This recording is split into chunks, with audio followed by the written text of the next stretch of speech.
failure is scary. So you don't want to fail in the first few days of, your new role. But you're right, you just have to take it as it comes and learn from it. Um, so, Babette, what I want to do now is one of our usual segments that we've done previously that I like to call the trade-off segment. Okay.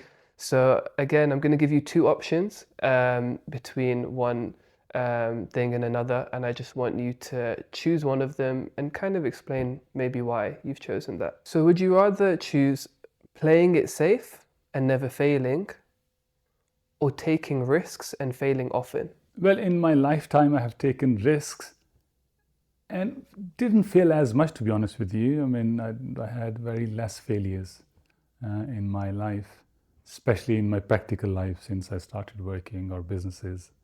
One was the main lesson I just mentioned, the investment in a supermarket. But most of the time I would take risk, and most of the time it will work out. So I would take risk still. I would take risk rather than, risk I would call risk rather than I will call it action. I'll take action considering a situation, or if I see an opportunity, I will take action and go for it. And then I will strategize, of course, and most of the time, luckily, the small businesses I had, they worked out. My strategy kind of luckily worked out. Or if it didn't work out, for example, in the first 3 months or 6 months or a year, so I waited for it to work out.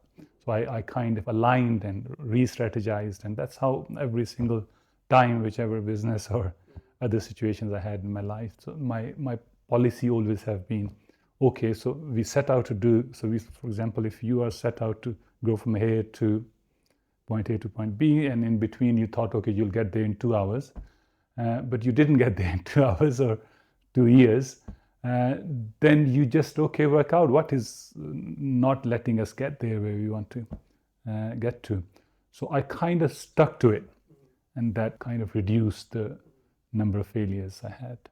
No, that's great. I like how you've also kind of said that you don't see it as a risk, you see it as action. Yes. It's quite a proactive mindset there as well.